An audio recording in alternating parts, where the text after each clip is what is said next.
So welcome everyone. I'm so excited to have you all here. This is our event From Plate to Planet, Food System Solutions in a Time of Compounding Crises, featuring 3 fantastic panelists. So this event is co-hosted by the Yale Center on Climate Change and Health and the Yale Plant-Based for Public Health Student Group.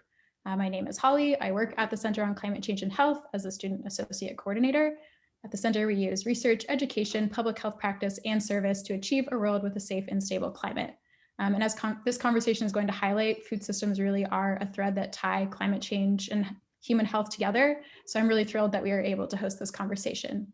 If you have any questions throughout the event, please use the chat function to send them to me. And without further ado, I would like to introduce Zoe Novick, who will be co-moderating this event with me. Zoe is the founder and president of Plant-Based for Public Health, and she's going to introduce her organization and our panelists. Thank you, Holly. My name is Zoe Novick, and I'm the president of Plant-Based for Public Health. We are really thrilled to be partnering with the Yale Center on Climate Change and Health for this event. Thank you so much to Mauro Diaz-Hernandez and the center leadership for helping us with this event. I actually applied to the Yale School of Public Health because of the Center for Climate Change and Health. When I was applying to various public health schools and looking at different programs and their websites, the Center for Climate Change and Health was the only program that actually recognized animal agriculture as a public health concern on their website. As public health students, which many of us are on this call tonight, we are often in conversations about upstream preventative medicine, and so much of that starts with the ways in which we consume and produce our food. And this past fall, Holly Burrows, Sunny Light, Cheyenne Liberty, and I founded Plant-Based for Public Health to emphasize and celebrate the inherent connection between animals, the environment, and human health. This discussion tonight aims to highlight the crucial and often overlooked critical connections between our complex food systems and our current health crises, including climate change or climate mitigation, pandemic prevention, food security, health equity, and human and animal rights. We are incredibly honored to host our 3 panelists tonight, Don Moncrief, Jeff Sebo, and Latha Swamy, all of whom bring really impressive and diverse expertise to the conversation. A few quick logistics. Each speaker will present for about 20 minutes, and then we will have a 30-minute Q&A. You can submit any questions you have throughout the presentation privately in the chat to Holly. And without further ado, I am honored to introduce our first speaker, Don Moncrief. Don is the founder and president of A Well-Fed World, an international hunger relief organization advancing the benefits of plant-based foods and farming. She holds 2 master's degrees from George Washington University, both with a focus on economic development. For more than 2 decades, her work has highlighted the ways in which the consumption and production of animal-sourced foods exacerbate global hunger and climate destruction. She has presented throughout the US, UK, Europe, and Africa. Her publications include contributions in Food Justice, a Primer, Striking at the Roots, Circles of Compassion, and the Reducitarian Solution. She partners extensively with the International Fund for Africa and is the board chair for Beyond Carnism and Pro-Veg International. Welcome, Don.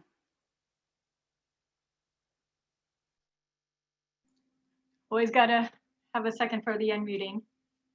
Thank you so much. It's great to be here. Of course, there is a lot to cover, so I'm gonna get straight through it, but you already did my bio, and everything I'm gonna talk about is on the website, awfw.org, and also we have another site called ecofoodguide.org, and you can get a free PDF.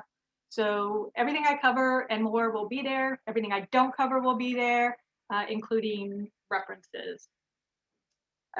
Usually when I start these presentations, I start with the excess food and resources that are used in livestock production and the negative impact that has on food prices in particular, and therefore how they contribute to global hunger and food insecurity, especially in low-income countries and especially for women and children.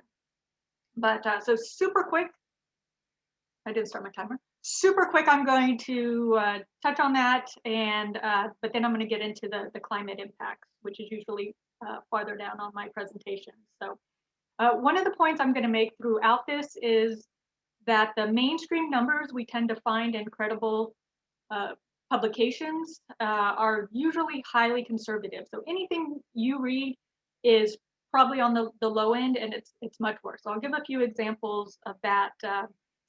For example, cattle. If you are familiar with these types of talks and the ways in which animals consume much more food than they produce and the impact of that with resource use and crop use, you'll maybe be familiar with 16 times that cattle eat 16 times the amount of food, and that's calories and protein, than they produce. The livestock industry will say that it's 7 times as much. So even the livestock industry says it's 7 times as much crops as food is produced. But those numbers are conservative in that they use a live weight. So that's the weight of a cow before they're deboned and the blood is drained and all the non-edible parts are removed. Once you have the consumer weight, it's actually like 25 times. So 25 pounds of crops, soy, corn, wheat, only create 1 pound of beef. And to make that a little more real, if you have a 100 calorie hamburger patty, that is going to be 2,500 global crop calories. So you can see how meat just easily is an overuse of calories and resources globally. And the ways in which that impacts hunger, because you might think, well, if I eat a burger, how is that causing hunger globally? And the ways in which that impacts it, because it creates more demand. So when you have to have these crops, 25 to 1, 9 to 1, 4 to 1, whatever they are for the different types of animals, that puts upward pressure. Anytime you're increasing demand relative to supply, it puts upward pressure on prices. And so we're literally bidding food away from the poorest of the poor, bringing up prices for basic food stuff. And we can see that during the crisis in 2009, but it also just happens, it happens more generally. And there's a lot to it. If we have any economists in there, obviously there's a lot to what affects prices, but all things being equal, that's the supply and demand aspect of it. And those are called feed conversion ratios. So 25 to 1 is a feed conversion ratio. Poultry is touted as the most efficient, and they're said to have a 2 to 1 feed conversion ratio. So the most efficient of land animals is poultry, and believe me, the industry is touting it quite heavily. But if you think about what that means, it still means that even chickens, poultry, turkeys also, still eat twice as much food as they produce. So again, that's calories and protein and nutrients, no fiber. This is not a scaling up. Okay, so if you think about food waste, everybody's against food waste. Everybody's against food waste, but that is a third. And we're horrified that it's a third of the food produced in the world is waste or lost in production. And there's a lot being done on that, and rightly so. But that is a third. Chicken inherently already is a 50% waste. And when you go from that live weight, as I was mentioning before, to edible weight, then it's a 4 to 1 ratio, which is 75% loss. So again, a lot of numbers. I would usually break down supply and demand a little bit more and go a little slower. It's on our website with citations. I just want to give a basic idea because this will also play in to climate change.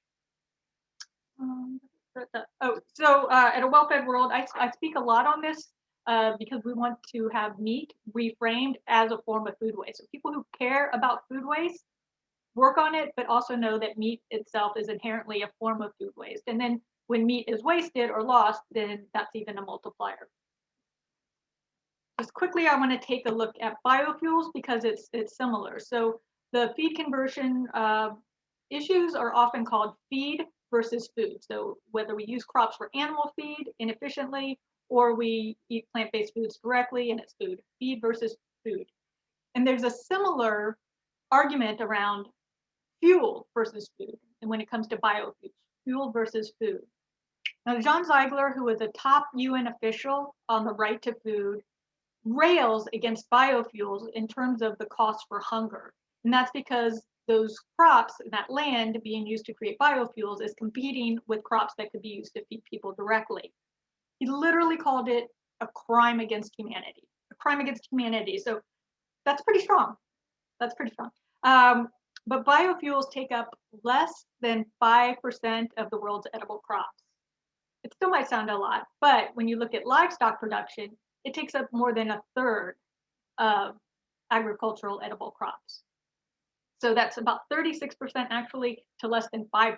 So we can easily see that reducing the consumption and production of animal products would free up agricultural land and at a much quicker pace than biofuels. Even just reductions, we can slash that. And we've somewhere else in here, it's about 75% of agricultural land that can be freed up. So I'll touch on that again. All right, enough on that. I'm going to switch to climate change. That was very quick through that section, but I want to focus on climate change because I know that's why a lot of you are here.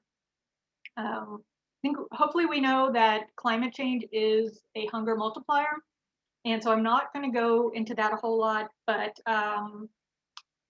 mostly we know that climate destruction is often most intense in the poorest countries with the world's least resources to combat it, and that includes Africa, India, and the surrounding regions, and also along the equator and along the coast. So the reason is that it affects yields. So we've got global warming, climate change, also climate destruction, the floods affecting yields. So even just if it's not even destruction, it's just like it's warming, people can't create the same kind of food. So there's that. And then on top of that, the destruction is decreasing food yields and exacerbating hunger.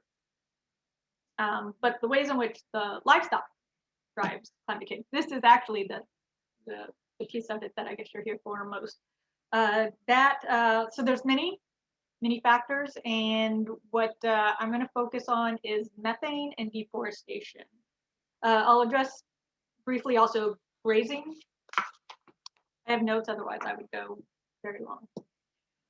All right, so yeah, it's easy to see when I was discussing earlier about the ways in which crops, animals eat much more food than they produce and use much more crops. It's easy to see that will use more fossil fuels. It also uses more fossil fuels and carbon dioxide in the production processes like slaughtering, the cutting them up, the cleaning up the slaughterhouses, the transportation of the animals, and then the meat to the grocery stores, the cleanup of the environmental costs, the cleanup of the slaughterhouse. So much more CO2 just in basic production.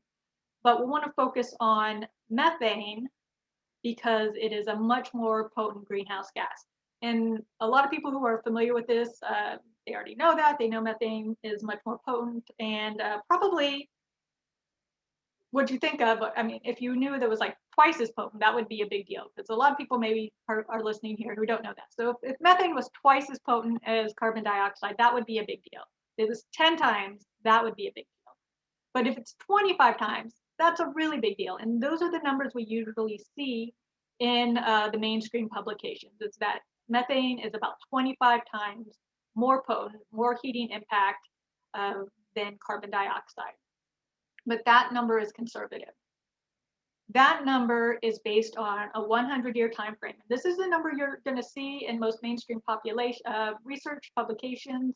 It's starting to change a little bit, but over a 100-year time frame, it's about 25 times more potent.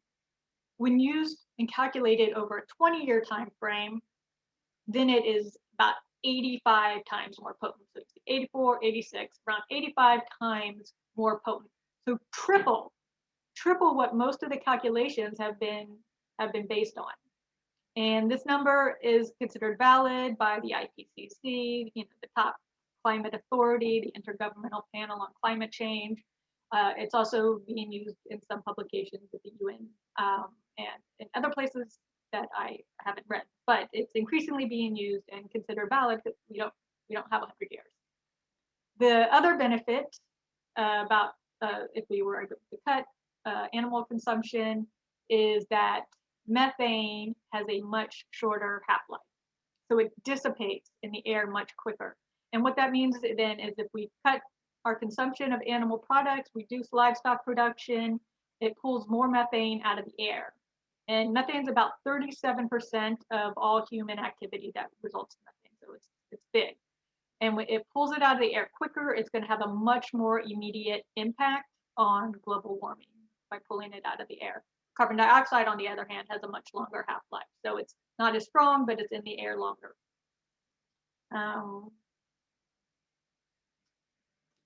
Yep. So, all right, grazing.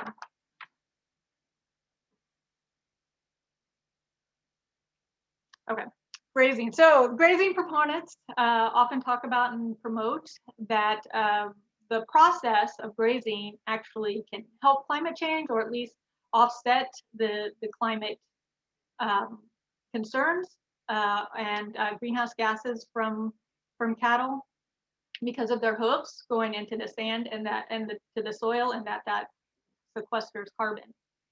But that is nothing compared to methane. So we just talked about methane, the impact of livestock creating so much methane. And so the carbon sequestration that happens from cattle grazing is not nearly enough to offset the methane. But it's even worse. And this is actually, if you're just going to take one thing you didn't know, I'm trying to throw in things that most people don't know just under common knowledge. So this is a big one. You get to have bragging rights if you want, is that grazing produces 3 to 4 times more methane than factory farming. And obviously I'm not promoting factory farming, but others do, using this very reason. So grazing is likely the worst in terms of its climate impact. It's not the better, it's not carbon sequestration from hooves, it's triple, 3 to 4 times more methane, which is 85 times more potent of a greenhouse gas. This also includes dairy. So sorry folks, because I know dairy is a big one. It also includes dairy. The top 3 most greenhouse gas climate unfriendly foods are beef, lamb, and cheese. And that's because more processes are used for dairy, but also it's concentrated in cheese. So cheese is concentrated dairy, which is also cattle and methane. The other big factor is deforestation. And that's going to be from feed crops and from grazing. So again, all those feed crops being used in the earlier section that I just breezed through, but also grazing. Okay, overwhelming. The GMO feed crop monocultures that are out there and the grazing are overwhelmingly the top cause of deforestation. 80% of current deforestation in the Amazon alone. So if you care about deforestation, animal consumption is the top contributor, But what about fires? So I don't know, probably a lot of you were horrified about the 85,000 plus forest fires in the Amazon in 2019. I know I was, but that's actually a common practice. That wasn't an accident. Those were intentionally set, at least a lot of them, and then they spread, so it does get out of control. It's not usually 95, 85,000, but it is usually tens of thousands of fires intentionally set to clear the path for feed crops and grazing. So fire itself is a huge greenhouse gas emitter, and one of your folks wrote on it. So Bruce Lieberman from Yale wrote Wildfires and Climate Change, What's the Connection? So you can look that up, one of your own folks. But the clearing of the trees, it releases the carbon. So the carbon sequestration that's happening from trees is released, and then wildfires themselves emit carbon dioxide, and then they also dehydrate the land, which sets the stage for the accidental fires that continue to happen. So let's see, soy. Soy gets a lot of bad press. Soy is actually the second largest driver of deforestation. And so some of you might be like, vegans. But and I've heard that I've had people come at me over soy, but soy is it's beef crops. So the soy in the Amazon causing all the deforestation is beef crops, monoculture, GMO, pesticide-laden feed crops that is concentrating in the animals' bodies, and that people who eat meat and dairy get to also consume. Just a very small percentage is human grade, and a lot of that's organic and not from the rainforest. Some folks want to switch to meat, not meat, sorry, poultry and pork. So that's their idea of climate friendly. And it's understandable given how much time I just spent talking about cattle and the methane. But there's no winner in terms of the environment, our climate, our food security. Poultry for meat and eggs uses about half that soy meal that I was just talking about. That is the #2 driver in deforestation. So half of that's going to chickens. And then pigs eat a lot, cattle eat a lot, even fish. So I'm really focused on land animals here, but even fish, and more than half of the global salmon producers use soy sourced from Brazilian rainforests. No easy way out of that. And we already talked about being a form of food waste, the chickens and pigs. Well, deforestation. So, I mean, I think everybody knows deforestation is bad, but why? Why is it bad in terms of climate? So I already discussed to the degree that the trees sequester carbon and that's released, the fires release carbon dioxide in the air and dehydrate the land. But less attention is paid to photosynthesis. You may have heard that rainforests are the lungs of the planet. It's through photosynthesis that they breathe in carbon dioxide and release oxygen. So this photosynthesis is actually one of the top ways we have to naturally pull carbon dioxide, greenhouse gases out of the air. So not just reducing what we're putting in, but pulling them out. And when we're deforesting, we're releasing the carbon in the air and we are cutting our ability to pull carbon dioxide out of the air through photosynthesis. So yeah, the other thing is, if we eat less, eat better, we reduce our emissions, but we need to do more than reduce our emissions. We actually need to reverse the trend and pull it out. And so reforestation is also, if we free up agricultural land, we can then reforest.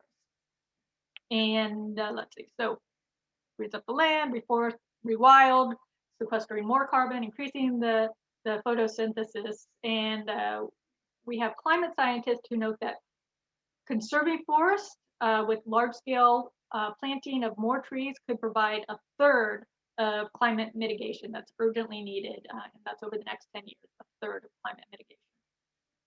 Oxford researchers also similarly talk about plant-based diets, freeing up 75% of agricultural land. That's what I referred to earlier. Again, these citations are on our website and on the Eco Food Guide, which is a free PDF. Hopefully we do plan to print it at some point if folks sign up on the email list. I'm not trying to plug it, just letting you know. As much as reforesting and rewilding, we're going to push that. It's more important that we also don't deforest because those are more mature trees. And but we need both, and plant-based diets help both. Just briefly, I'm going to close just mentioning what that means for you. So a well-fed world, we make materials and speak about the benefits of personal diet choice and transitioning to plant-based diets, but it's actually much more than that because you make a positive impression on those in your circles, and what you're doing in your circles, it has a lot of impact, and then helps greater ripple effect, gives plant-based eating a good name, increases demand for it, and the closer we get, the more we get to a tipping point. And it also helps, not everybody's going to go vegan, but if you're reducing, you're eating more plant-based foods, that increases demand, that other people will be more encouraged to do so. There's better foods. That's a big help. I went vegan in the late 90s, and we did not have fancy pizza and Ben and Jerry's. I mean, it's a lot easier. It's a lot easier now. We also, a lot of folks who are here, I think are young, right? I think college, right? So a lot of social justice energy that you have, and I just I'm excited about that. So you've got a lot of that energy that some of us who are older maybe don't have as much energy, and you're lots of folks are going to be in leadership positions as well. And I know we have more than just the students here, but for folks in leadership positions, there's even greater opportunity. And then those of us in the U.S., I'm assuming most of us who are here today are in the U.S., it's especially important because we are literally the world's top consumer of meat per capita. And oh, I'm over time. I had a really great example. What do you think, Holly, Zoe? Give me a minute. Okay, I'm gonna do it. All right. So there was a few years back when there was all this negative attention against China. China's doubling their meat consumption. China is causing all this trouble with all their meat consumption. I think but the thing is China has a lot more people than we do, right? So China doubling their consumption. If China, was at a low meat consumption numbers, again, more numbers, say they're eating 2 units of meat and they double their consumption, it's 4. They're at 4. The US, we were literally at 9 billion animals a year. That's more than 1 million a day, 9 billion animals a year in the US alone. So we were at a 9, they were at a 2, they doubled to 4, and we are blaming China. There's no moral authority, We have to, and there's a lot of blaming of the lower and middle income countries, emerging economies, because their meat consumption is increasing. It's called the livestock revolution. It's what got me started on this. Again, back in the late 90s, livestock's long shadow, of course, 2006 for climate change, and livestock to 2020 in 1999. You probably don't want to know all that, but livestock's long shadow, 2006, that's what got it started. And they did all that talk saying it's more than the transportation sector. They didn't actually say reduce consumption. Hundreds of pages, they didn't say reduce consumption. And neither did livestock to 2020. They talked about all the harm and said we just have to figure out how to meet demand. It's demand driven, not that demand is a social construct that can be changed by education campaigns, financial incentives, friendly policies, etc. I digress, but there's a lot to be said on this. It's on our website. But another reason the U.S. is important, so we have this massive consumption, more than anybody else. Sometimes Australia competes with us. If you know that, don't ding me on it. If you've seen Luxembourg, it's not true. They've got France and Germany computers going in, elevating all their numbers. We're number 1, and you're welcome for US. But there's also that much more we can reduce, right? So as the top consumers, there's a lot more we can reduce and a lot of good that can do. We're also leaders globally, and that will impact other policies and set a better example and give us a little moral authority in trying to get other folks to reduce their consumption. Like I said, I went vegan in 1998. When I started reading on these, I was food security. Like a lot of people, I had been vegetarian before, and I thought that's fine if I don't eat meat. But I wouldn't tell folks in low-income countries who don't have enough access to food not to eat meat, and we still don't. Okay, so we still don't. Our focus is on high-income countries, high-consuming countries, but there's a lot of ways in which factory farms are put into low-income countries and destroy their environment and take resources out. Again, this is the stuff I usually talk about in the beginning and not the climate change, so I'm just kind of sneaking it in. There's lots of destruction. And once I learned that, then I was like, oh, we are actually harming folks. And so to the extent that we can replace that with plant-based foods, it actually does make a difference. I was going to work at the World Bank, and this is what shifted me, because a lot of these mainstream resources will talk about the harms. I mean, nobody's debating the harm of the livestock industry. There's only debating the extent of the harm, and remember that it's conservative. It's much more than anybody says. But they're not saying go plant-based, and we're finally getting folks to say plant-based more. Do I have it? I can't. Nope. All right. We have, yes, here it is. Okay. The UN finally saying they've declared that plant-based diets have the greatest and most immediate benefit to the climate. So finally, a little bit of say from the powers that be. So yeah, I went vegan in 1998, but you don't have to. I would love it if you do. You'll be a great influence, but the more you do, the better. You don't have to identify as vegan. Even if you are plant-based, you can be sneaky about it, or just reduce. Again, if we get mass scale reduction, it's going to make an immense difference. And thank you very much. Thank you so much, Dawn, for all of that incredible information. All of that and more is on your website, awellfedworld.org or afw.org. Is that right? AW. AW. So the FW. initials for A Well-Fed World. Yes. Thank you. Thank you so incredibly much. I'm going to move things along to our next speaker, Jeff Sebo. Jeff is a clinical associate professor of environmental studies, affiliated professor of bioethics, medical ethics and philosophy, and director of the Animal Studies MA program at New York University. He works primarily in bioethics, animal ethics, and environmental ethics. He is co-author of Chimpanzee Rights and Food, Animals, and the Environment, and author of Animal Ethics in a Human World. He is also a board member of Animal Charity Evaluators, a board member at Minding Animals International, an executive committee member at the Animals and Society Institute, and a senior fellow at Sentient Media. Welcome, Jeff Sebo. Thank you. Can you hear me okay? I want to make sure that the tech is working. All right, great, thank you. Thank you so much for having me, inviting me to be a part of this great panel. Thank you, Dawn, for your talk. And yeah, I want to zoom out, if you can believe that, because Dawn's talk was already global in scale, but I want to zoom out and bring a couple of other issues into the conversation.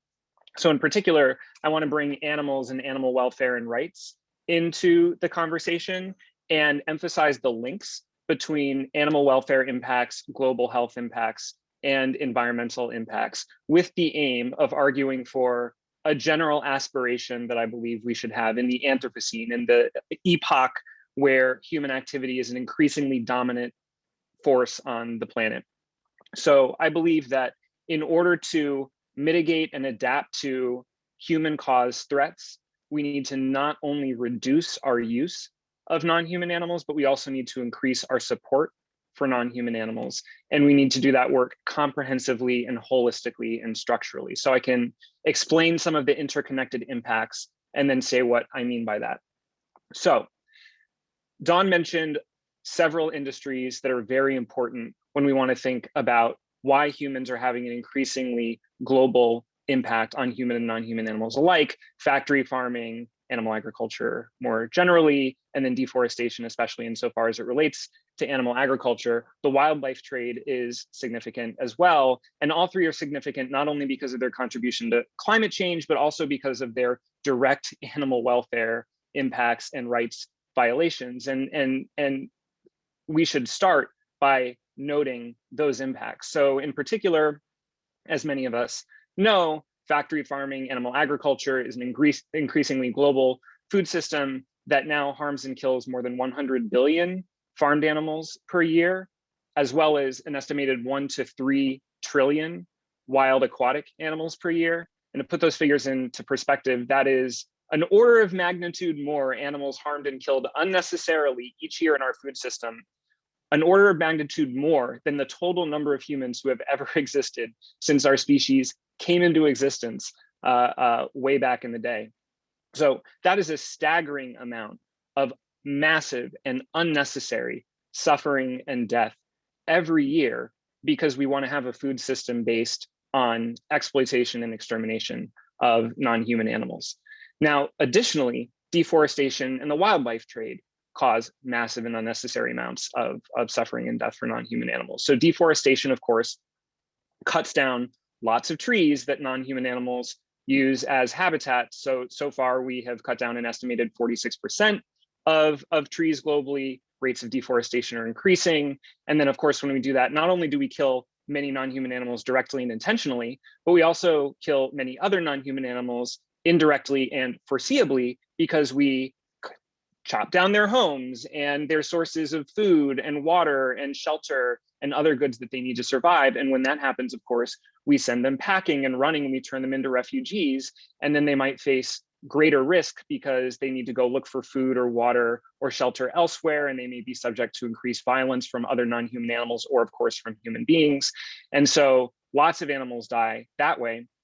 Also, forests contain an estimated 80% of terrestrial biodiversity.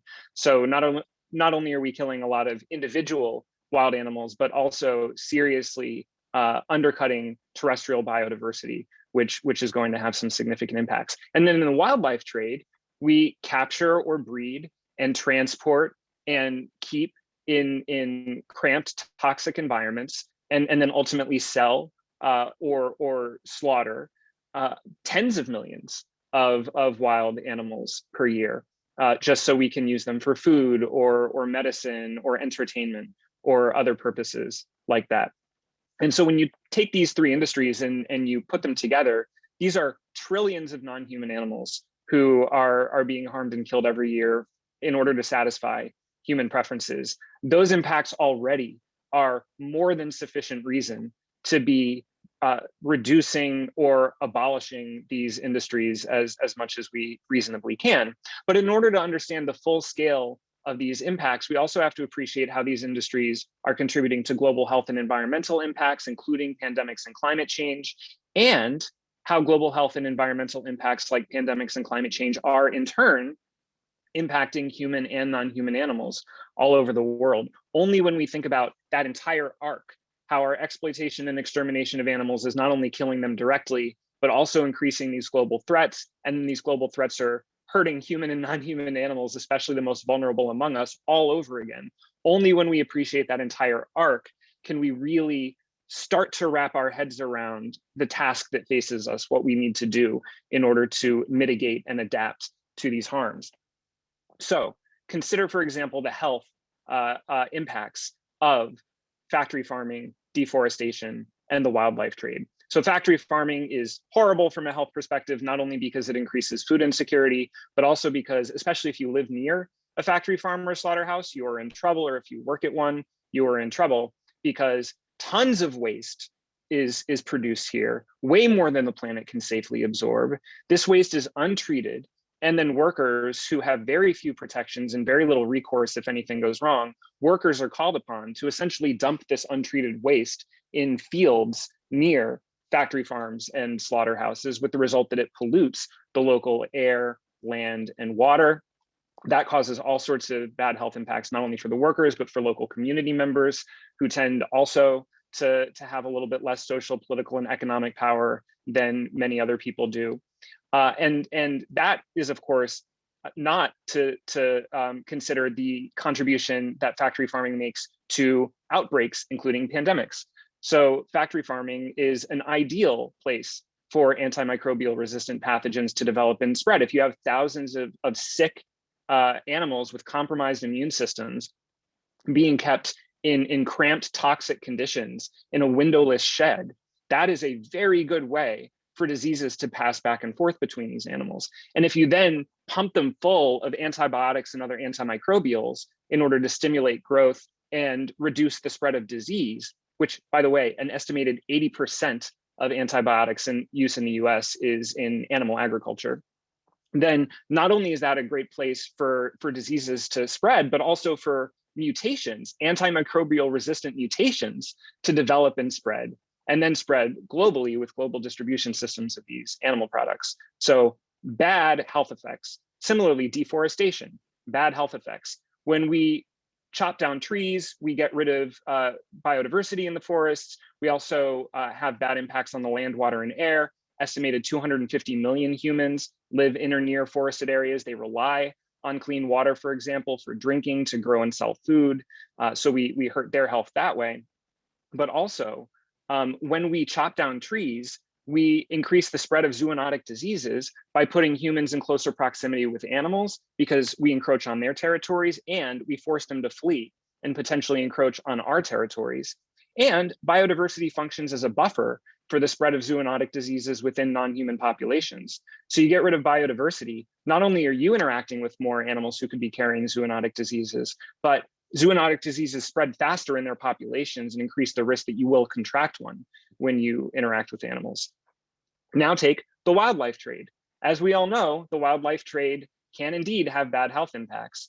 The wildlife trade is a leading contributor to the spread of zoonotic diseases between animals, because it introduces animals to new types of animals. But also, as we all know, a leading theory about where COVID-19 originated is that it might have originated in a bat, then maybe spread to an intermediary animal like a pangolin, and then spread to humans at a live market in Wuhan, China. This is at least one leading theory. And that is not surprising when you think about how animals live and die in the wildlife trade. So not only do factory farming, deforestation, and wildlife trade harm and kill trillions of animals per year unnecessarily directly, but they also significantly increase the risk of all kinds of health risks, including the risk of new pandemics for all sorts of reasons. So that is bad. And then Dawn mentioned a lot of the environmental impacts, so I don't have to linger on those, but suffice to say, these systems are all very bad in terms of their contribution to environmental impacts, including climate change too. Factory farming is a leading consumer of land, water, and energy, and a very wasteful and inefficient industry, responsible for an estimated 9% of global carbon dioxide emissions, 37% of global methane emissions, and 65% of global nitrous oxide emissions. So lots of contribution to climate change. Similarly, deforestation, since forests function as carbon sinks, you release stored carbon dioxide into the atmosphere, and you get rid of the planet's ability to capture and store carbon in the future. So very significant contribution to climate change too. Now, the point that I want to emphasize here is that these impacts are all interconnected. So if you care about animal welfare, if you care about global health, if you care about the environment, as we'll see, if you care about other issues too, like consumer and workers' rights, then you can agree that we have reason to resist, reform, replace this industry. However, part of why we need to be having this conversation together is because there can also sometimes be tensions or trade-offs between these impacts that are worth paying attention to. And Dawn gave some examples of this too. For example, if all that you think about are the climate change impacts of animal agriculture, then you might be satisfied to replace beef and dairy consumption with chicken and fish consumption, because chicken and fish consumption have a lower carbon footprint than beef and dairy consumption per meal. But if you think about the animal welfare impacts, then you would make the opposite trade, because chicken and fish consumption cause more animal suffering per meal than beef and dairy consumption, because animals are smaller and so more of them are killed per meal. And there are similar trade-offs with the health impacts. What is better for the climate is not necessarily better for global health. And so when you think about all of these issues together, that points to the need to focus on plant-based food systems, because those are the main type of food system that can really be mitigating all of these harms together at the same time. Now, that would already be a significant improvement if we could just think about the animal welfare, global health, and environmental impacts of these food systems together. But what I want to spend my remaining time talking about is the fact that that is actually only half of the equation, because pandemics and climate change, as well as other global health and environmental threats, as Dawn said, are not only hunger multipliers, but threat multipliers in general. They not only introduce new threats like outbreaks or fires and floods for human and non-human animals, but they also amplify all sorts of existing ordinary threats that we already face, like hunger and thirst and illness and injury. And that is true for humans, as we know, and is also true for non-humans. So when pandemics happen, not only are many non-human animals at increased risk of contracting and suffering and dying as a result of a zoonotic disease, like all the minks who suffered and died because they caught COVID-19, but also they might be more vulnerable to exploitation and extermination from humans. We might cull farmed animals because we can't take care of them. We might kill lab animals because we want to find a vaccine.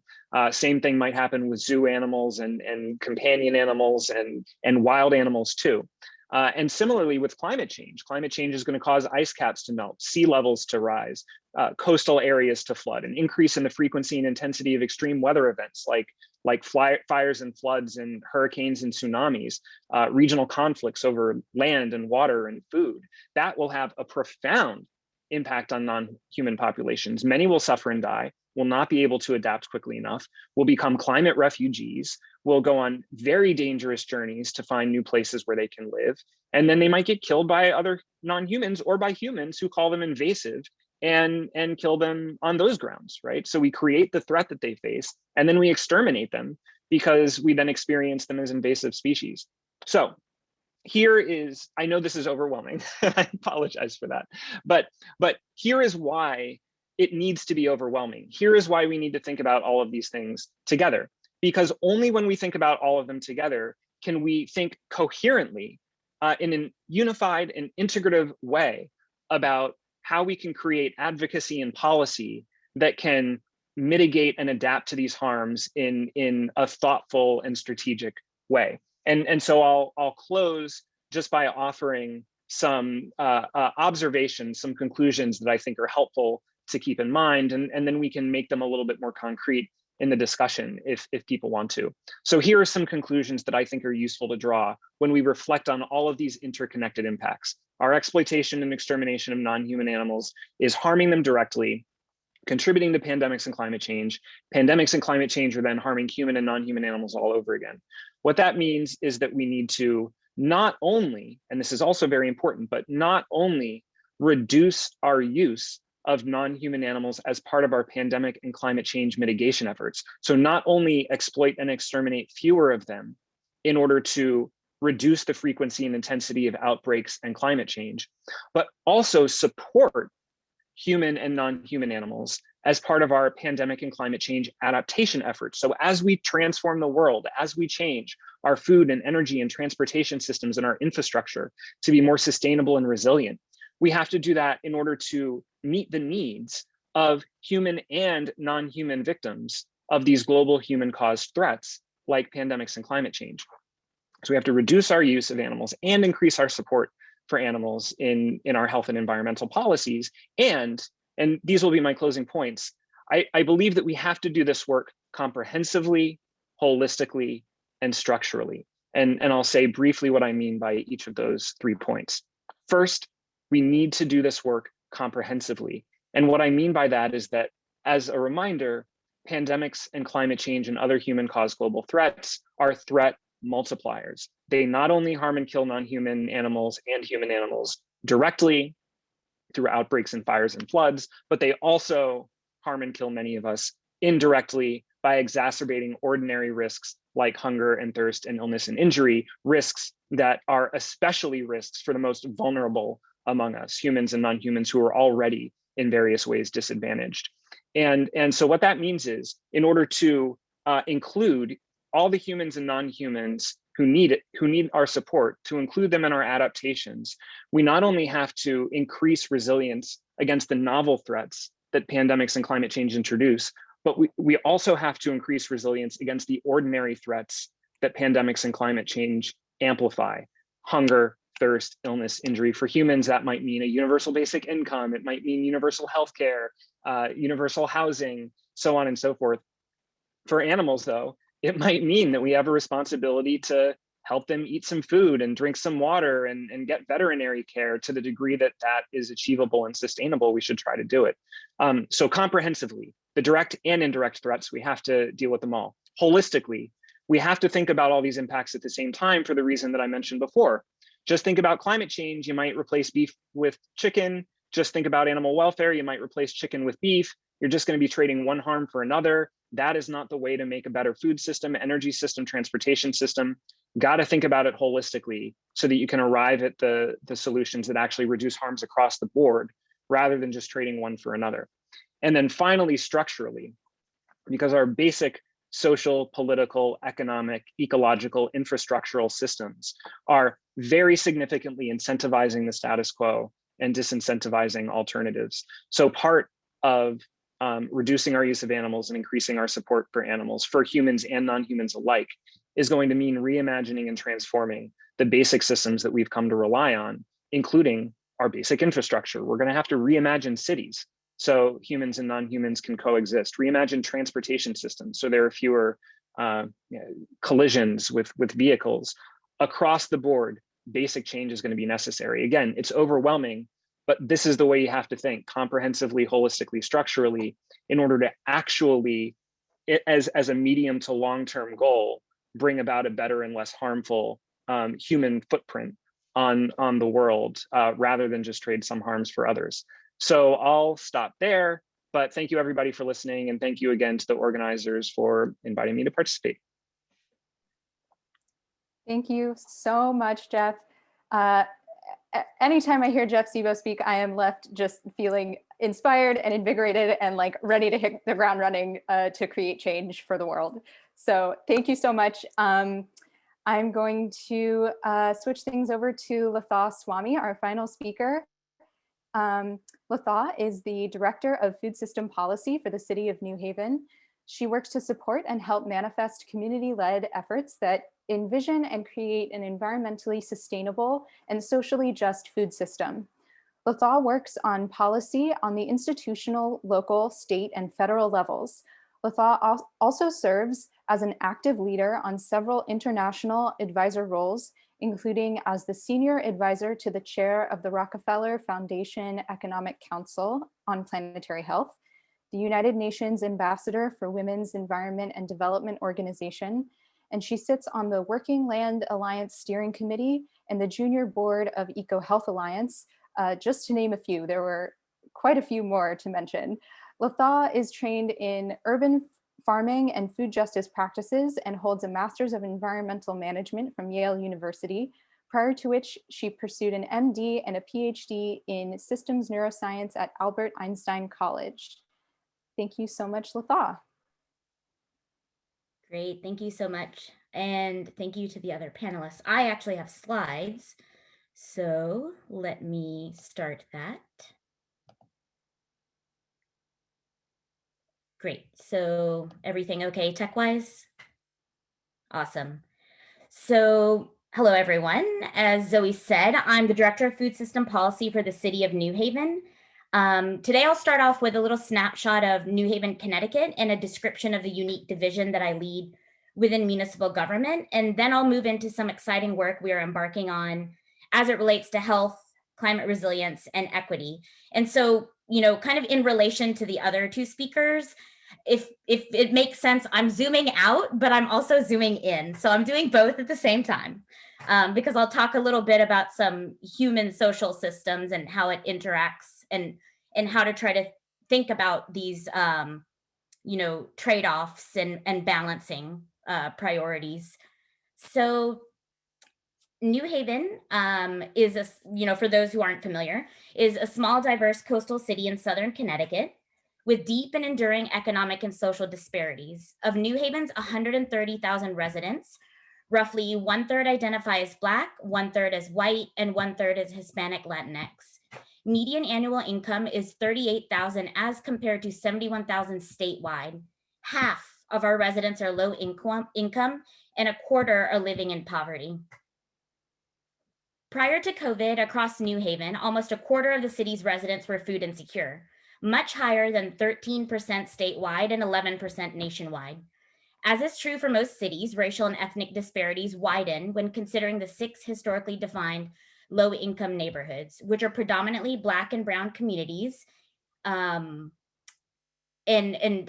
these BIPOC communities also endure disproportionately worse health outcomes and increased mortality rates because of systemic and structural inequities.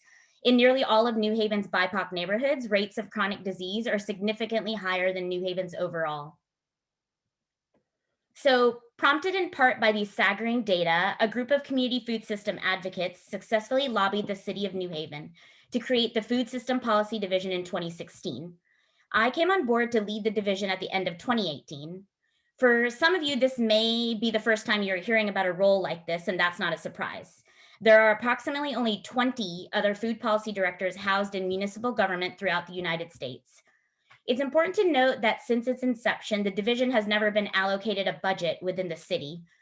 Recently, however, we were able to secure some grant funding, allowing me to bring on additional staff and increase our capacity to widen our portfolio of work. So I think that, signals a little bit about how priorities are set within municipal government. So, that's kind of a barrier. And here's just a quick snapshot of our team here in New Haven. We also have Kimberly Acosta and Lexi Basil. And just a little bit more about my background. Well, actually, Zoe already mentioned it, so I don't have to mention it.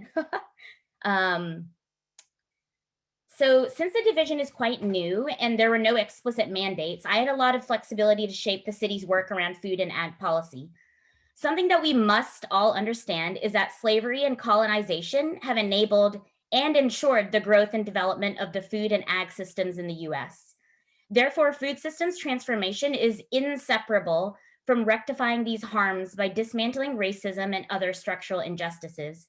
And just personally, when I think about, racial supremacy and white supremacy, I also believe that, there is elements of, for many people and society in general, human supremacy over nature and non-human animals. So when we're thinking about dismantling racism and these structural injustices, there are a few things that we can consider. We need equity and access to land, sustenance, and power in the food system. Black farmers currently operate around 1% of the nation's farms, having lost over 12 million acres to USDA discrimination, racist violence, and legal trickery. 85% of the people working the land in the US are Latinx migrant workers, yet only 2.5% of farms are owned and operated by Latinx people. People of color are disproportionately likely to live under food apartheid and suffer from diabetes, heart disease, and other diet-related illnesses. Labor laws continue to permit the exploitation of farm and food workers. Also, we must reverse industrial ag's damage to the planet and harm to vulnerable communities. Industrial ag is responsible for over a quarter of greenhouse gas emissions, 70% of water use, 37% of land use. You already heard all of these stats. Environmental impacts of climate change, pesticide exposure, and toxic pollutants also harm communities of color disproportionately. Regenerative farming practices rooted in traditional wisdom and technologies are part of the solution to feeding the world without undermining its ecology. These practices have been ignored, erased, or appropriated by mainstream society. Finally, it is time to authentically address the history of oppression that has disconnected our communities from land. A history of land-based oppression and forced migration have resulted in a concentration of people of color in disinvested neighborhoods in urban environments. So given this as a division, our mission is to support and help manifest community-led efforts that envision and create an environmentally sustainable and socially just food system. We operate through a food justice framework and across 3 thematic pathways: health equity, socioeconomic justice, and environmental justice.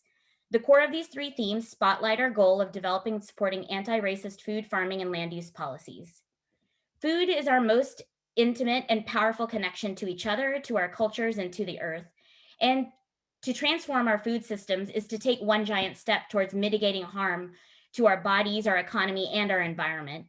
Ultimately, I believe that all people and communities should have the right and the means to produce, procure, prepare, share, and eat food that's nutritionally and culturally appropriate, free from exploitation of themselves, other people, and non-human animals, and in harmony with the rest of the natural world. And in just 1 minute, I'll talk about how we attempt to operationalize this type of systems level policy change on the local level. But very quickly before I dive into that, I wanted to mention that since community-driven efforts are a priority for our division, much of my work is done through coalition building across departments, institutions, and through knowledge sharing and action networks from the local to international scale. Zoe mentioned a few, but I'll also add, for example, internationally, New Haven sits on the Milan Urban Food Policy Pact Steering Committee as one of only 2 North American representatives and the only US city representing all of North America in this pact. We were also the first North American signatory to the new Glasgow Food and Climate Declaration. On the national level, I meet bi-weekly with my fellow food policy directors under the umbrella of the US Conference of Mayors, and I'm also a part of IPES Food's US Federal Food Policy Partnership. And of course, our lifeblood comes from our local resident and organizational partnerships. This includes advocacy groups such as Witnesses to Hunger, food system nonprofits, local food businesses, and unaffiliated residents. So, back to New Haven. Historically, much of the food systems work in New Haven has focused on downstream solutions, such as issues around food access and the emergency food system. These programs function through a community service or charity model. Under my direction over the last 2 years, my division has shifted from either or thinking to a both and approach. In addition to supporting programs that provide critical social safety nets, the division now largely focuses on addressing root causes and striving for systemic change. For example, upstream solutions such as economic security and secure land access. However, there are still several municipal and systemic barriers that prevent residents from fully thriving in New Haven, such as city processes that are opaque and cumbersome, non-existent and outdated zoning and land use policies, including the racist practices of redlining, difficulty accessing knowledge and financial resources, and policies and programs that do not take into account input from communities who are most affected by these very policies and programs. So with all these changes and barriers and with very little resources, how do we enact change? Well, changing food systems means creating a system based on values. Let's take the topic of COVID-19, for example.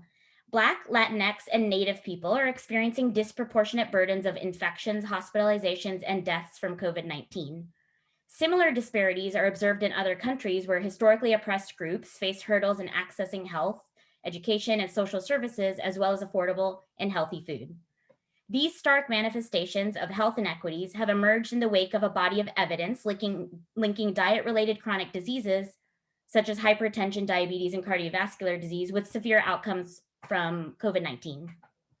While a few would contend that diet is the only or even the main cause of these disparities, some medical experts, including Dr. Fauci, argue that Americans' diet-related health conditions make us uniquely and unequally vulnerable. Popular culture and nutrition science tend to conceptualize diet as the result of individual choices. In contrast, food justice researchers emphasize the structural conditions that affect food consumption. A food justice framework argues that food is more than just calories in grocery stores. Residential segregation and gentrification, racism in the public health and medical institutions, and labor conditions throughout the food sector contribute to racial and economic food-related health disparities. As a division that works through the lens of food justice, we know that dietary decisions are often constrained by spatial and economic disparities to access to healthy food.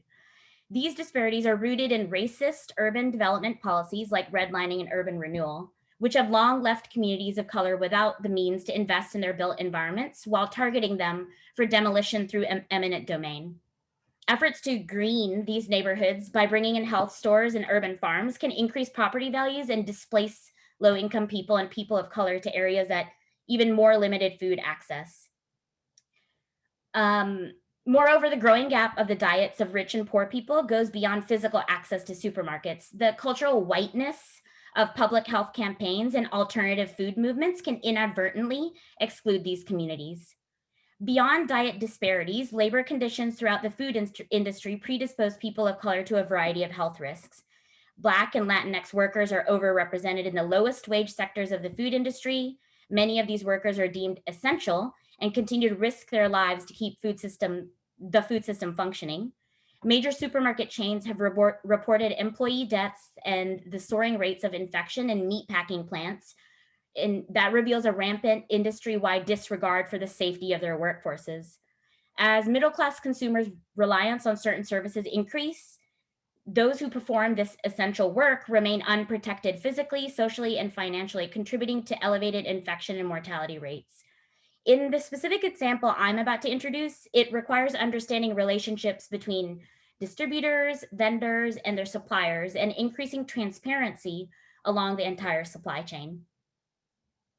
So considering all of this, my division is focused on eliminating longstanding regulatory resource and information barriers in order to create an equitable and enabling policy environment, and to more authentically connect with Black, Brown, low income, and disinvested communities so that all residents can equitably benefit from New Haven's food system growth.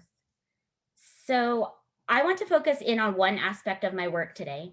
As mentioned, as it relates to health, equity, and nutrition, as a local government official, I don't want to dictate eating behaviors, but rather I want to set up systems to support all residents to thrive. I especially don't want to impose Western lens on the diverse food cultures that are present in New Haven, or assume a dearth of knowledge when it comes to nutrition. And just like an aside, so you can get an idea. So I actually was raised vegetarian. I've never eaten meat in my life, but I, as a government official, especially understand that when crafting local level policy, we need to think about creating enabling environments and ensuring that people have the ability to make the choices that they want to. And I leave it up to other organizations to share additional information on, modifying those behaviors. So given this, this is why I'm really interested in bringing the Good Food Purchasing Program to institutions in New Haven. Again, the changing food systems means creating a system based on values. Every year, public institutions across the US, from school districts to city governments, spend billions of dollars on food purchases. They have the opportunity to lead the movement for food system change and express their community's values while influencing supply chains. So at the core of GFPP are three principles. There's equity, meaning that first and foremost, good food should benefit those most negatively affected by our current food systems. There's accessibility, meaning that they're, not just increasing good food, but also making sure that it's affordable, physically available, and culturally relevant. And transparency along the value chain, transparency around public spending, and the ability to engage all stakeholders equitably. So the Good Food Purchasing Program is designed to do for the food system what LEED certification did for energy efficiency in buildings. The program provides a metric-based, flexible framework that encourages large institutions to direct their buying power toward 5 core values: local economies, environmental sustainability, valued workforce, animal welfare, and nutrition. The Good Food Purchasing Program is the first procurement model to support these food system values in equal measure. Through the program, the center works with institutions to establish supply chain transparency from farm to fork, evaluate how current purchasing practices align with the Good Food Purchasing Standards, assist with goal setting, measure progress, and also help celebrate successes in shifting towards a values-based purchasing model. The center issues a Good Food Provider verification seal to participating institutions that meet baseline requirements across the 5 value categories. And now I'll dive a little bit deeper into each value and how it's evaluated in the program.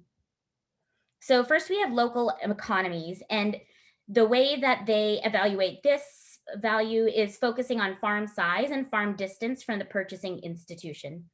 And some of those parameters are defined by what the USDA sets. For valued workforce, they're looking at compliance with just basic labor laws at this point, and also looking for institutions to increase their fair food purchases. And they do rely on existing certification programs, and these are some of the certification programs that they value in their framework.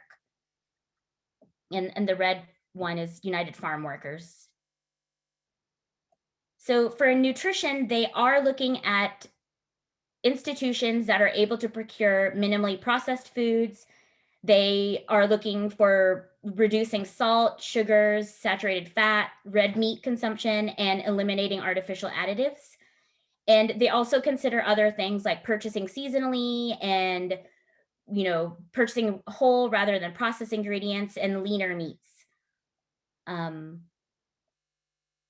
And for environmental sustainability, they are looking for producers that employ sustainable production systems. So reducing synthetic pesticides, eliminating the use of hormones, working to protect wildlife habitats, and otherwise reducing their carbon and water footprints. And these are some of the certifications they prioritize with that value. And with animal welfare, which maybe it's actually a good place to mention that certifications are very, certifications may not mean much to many people. For me, certifications are set by people, are determined by a group of people in the end anyway. And so when determining certification frameworks, they often can become diluted or greenwashed. Also, many farms or vendors could be doing a lot of amazing things, but may not be able to afford certifications. So certifications can only tell you so much. So I'll just mention that, especially for the animal welfare piece here. So I'm going to show you the animal welfare certifications that they do value in the framework, but I am sure my fellow panelists may know much more about these certifications and actually what they hold as animal welfare and what it actually means. And that leads me perfectly into, we are still in the early stages of exploring the Good Food Purchasing Program for New Haven. This is the only model that really values-based framework that exists for procurement at this time. And I'm interested in this framework because when we look at footprints in a local municipality, when we think about where can we actually have like a larger scale impact, institutional procurement is a huge footprint. And if we can get like a cohort of institutions to actually be a part of this type of values-based framework, whether it's the GFPP or one that we develop on our own, which is something we are also considering, that would make a big impact, because it would also signal, and I think Dawn mentioned this too, it would signal to producers and vendors to shift their practices or to move toward the demand. So this has the potential to really shift parts of the food system. And so we are just taking the time to evaluate the Good Food Purchasing Program as a first model, but we are not opposed to developing our own values-based framework. But we're going to go through the steps of checking out GFPP, because many cities around the country have adopted it, like Los Angeles, Austin, Texas, Buffalo, New York City, Boston. So there are several big cities that are participating. So we're still watching them because it's still early in adoption phase. So if you want to follow our work, you can go to our new website at foodpolicy.newhavenct.gov, and we are also on social media at NHV Food Policy. And this is just one of several projects we're working on.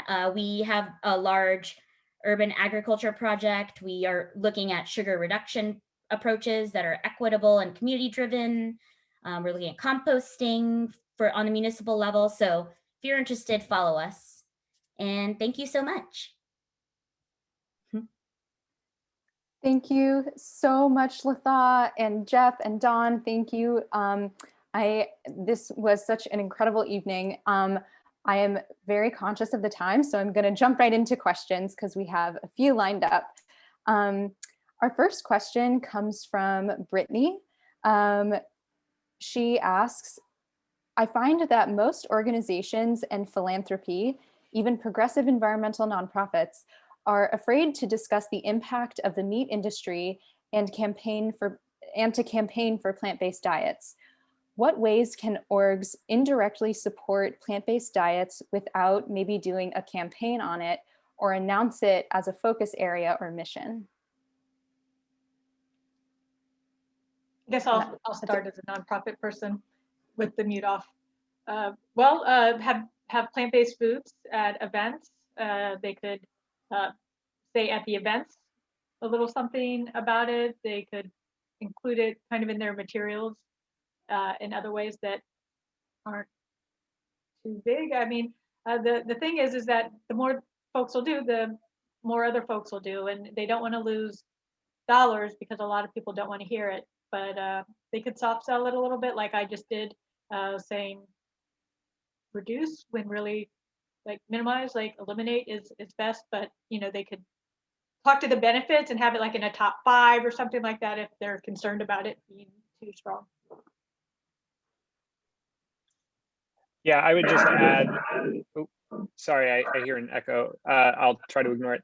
I would just add that it can be worth fighting the good fight within these organizations and pushing for some acknowledgement and some solidarity with people who are attempting to reduce meat production and consumption. It might not be a matter of, you know, devoting most of your resources to campaigns to end factory farming, though that would be a very good use of your resources. But it might be, as Dawn said, changing your procurement policies so that you spend less of your own money on meat. It could be supporting efforts to change taxes and subsidies or get new regulations on the books that increase the cost of meat production and reduce the cost of alternative protein production. There are all sorts of things that you can do. Some are more moderate, some are more radical, some are about consumption, others are about regulation or taxes. So it's not as though you have to insist that everybody go vegan in order to engage around this issue. And check out the default veg, and that's where the plant-based is the top product, but they still have meat, but you have to ask for it special. Yeah, that's exactly what I was about to mention, Dawn. For our sugar work, for our sugar reduction work, there's a strategy called the healthy default, and you know, like water is the default beverage and not the soda. You actually have to make an extra effort to ask for the sugary beverage. So I know that there have been some people, I think people are in municipalities are first tackling the sugar, but I know that some municipalities have considered making exactly what you said, the vegetarian option, the default, and you'd have to ask for the meat.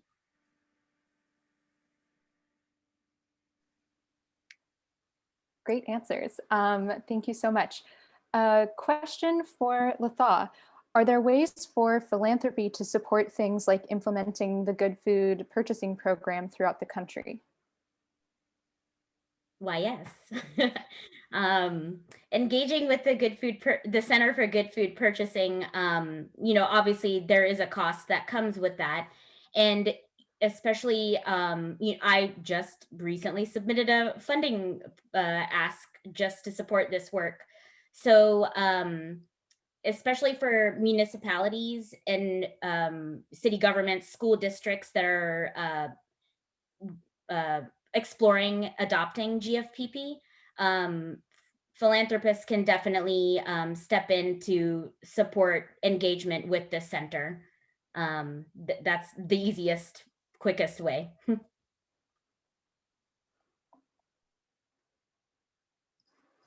Holly, is there another question? Yeah, sure. We have a question from Catherine who says, I agree and understand that plant-based diets and consumer diet change are crucial for climate change mitigation. However, since it is not likely that every person will go plant-based overnight, what impact does changing the ingredients in animal feed have on the climate in comparison to other solutions to high animal protein demand? Do you think alfalfa or leaf protein concentrate-based animal feed as opposed to corn or soybean-based food could efficiently reduce emissions without requiring massive diet change? You know, great if they're going to improve feed. You can do a lot with feed, but we also have to reduce the numbers. There's no reason you can't do both. And especially on a personal level, it's the top thing we can do. You know, one of the things is, you know, people have hybrid cars or electric cars or do light bulbs or short showers. Nothing's going to impact it more than diet and reducing the consumption. We have to reduce consumption. Improving the feed is not enough. You still have deforestation. You're still going to have methane, even if it reduces methane. So on a personal level, who cares? That's great. They can use alfalfa instead of corn. Cut meat consumption and dairy consumption and all of it.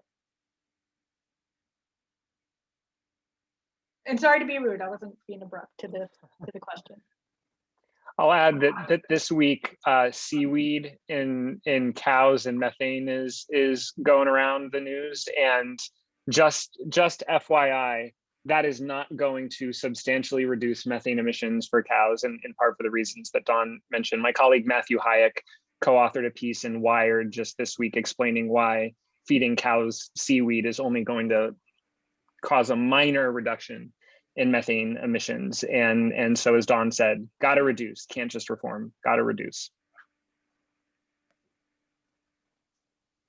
Awesome, thank you. We can go on to another audience question. So this one asks, I think primarily going back to Dawn's initial talk, how is grazing worse for the environment? Does it depend on the amount of animals and land? I've heard several examples of carbon negative farms. Perhaps those didn't address methane. Well, there's no way to not address methane. If you give more land to animals, then you are deforesting more. And they do cause desertification. You can't just keep them on one land. You have to rotate them. It uses immense amount of land, deforestation, and or feed 3 to 4 times more methane. Methane, 85 times more potent than greenhouse gases and a much shorter half-life. We get rid of methane. We do a lot to reduce global warming. If we can help the trees, photosynthesis. So I know there's a lot of grazers, but you also got to remember there's a profit motivation, and there's also a motivation for individuals because you don't want to give up the meat. And a lot of times vegetarians and vegans are seen as sentimental, but it's actually meat eaters. So I don't want to offend people, but I probably will. Meat eaters are the ones who are sentimental, like grasping, holding on, like despite all the evidence for nutrition, environment, climate, is trying to like wiggle around and say like, no, but it has to be okay. It's like, it's not, please, like cut back. It's like an addiction. It's like American Spirit cigarettes. Okay, maybe it's a little less bad, but really you shouldn't be smoking.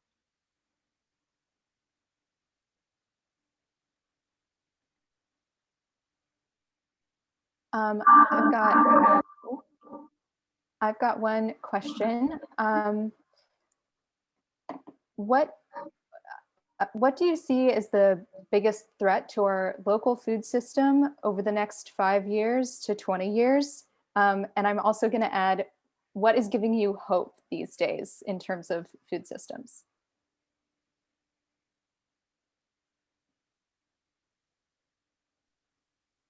I can go. So I know that often, people will say, like climate change, and it is, but I would like to I would like to zoom out more, and I would like to say white supremacy, because it undergirds all of these structural injustices that we see across social systems. And until we think about addressing, dismantling white supremacy and addressing these cross-cutting issues around racial justice, food justice, health justice, then I really think that that's going to be our biggest hurdle, because moving the movements won't happen without that happening. And what gives me hope is that I think awareness around food systems has increased in the past year, more so than it would have if there weren't a pandemic. So that actually gives me hope that more people are interested and aware and understand that food exists in a system. I'll tag off on that a little bit. So to support local food systems, here's the ways in which the reduction of animal source food consumption helps that. If we eat less meat, dairy, chickens, all of it, then it takes pressure off the food system. So right now there's a lot of excuses against local food systems that you can't produce enough food to feed the world. And there's articles and research against that, but that is the common conception. And if we can reduce the pressure on the food system and how much needs to be produced, that helps local farming and feeding community systems, even if they're still using animals. I was going to point out in my presentation, but I cut it, is that the small scale though, it still does. So it is going to maybe help in pollution because you can manage the manure and things like that a little bit better. It possibly will help with animal welfare, but there's still the methane, there's still the other types of emissions and having to feed them more and stuff. So you still have that. And also local, the transportation is a very small, like 11% of the impact. So it's the local is not sufficient either. And one more thing, because I know we're running out of time, to Latha's point, humanefacts.org. So if you're interested in what the different labels mean, humanefacts.org is a website you can check out. So I'll just briefly add, sorry. Okay, good. So I will just briefly add that I agree with everything that my fellow panelists have said. And I think that in a world with increasingly global impacts, we do need to keep the value of local food systems in perspective. They can be valuable because all else being equal, when food travels less, it has fewer emissions, and it can be good to build community with people in our communities. At the same time, distance from farm to fork accounts for about 10% of the carbon footprint of food. Everything else is all the other stuff that happens, especially what kind of food is being produced and how that food is being produced. And so if you care about the climate, focus less on where it came from and more on what it is. And also, to the degree that we want to support people in our communities, that can be good, but it can also lead us to neglect the needs of distant others, many of whom will be among the very most vulnerable people when it comes to human-caused climate change and other human-caused threats. So we have to think globally as well, and just accept the fact that we exist in interconnected systems and do right by everybody we are entangled with now. Briefly, what gives me fear and hope is roughly the same thing, which is that human activity is destroying everything and forcing us to radically transform our shared systems. We are going to have no choice in a world reshaped by pandemics and climate change, but to transform our food, energy, transportation, social, political, economic, infrastructural systems. We have to do it in order to increase energy efficiency and sustainability and resilience. So if we have to do it, we might as well do it right. And we might as well build plant-based food systems, and we might as well consider the needs of non-human victims of our activity too. We have one fewer reason not to go that extra mile and just build better systems that can be more humane and healthful and sustainable. So we have to take advantage of that opportunity, but I think the threat can be seen also as an opportunity.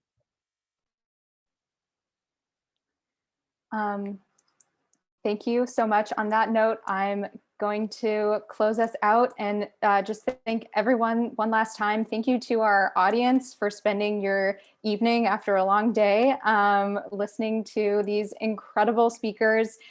This was such a fruitful and informative and inspirational conversation about all things food systems. And thank you again to Holly and the Yale Center on Climate Change and Health. Thank you to Mauro and my other Plant-Based for Public Health colleagues, Sunny and Cheyenne. And I can't wait to have more conversations like this in the future. Thank you, Zoe.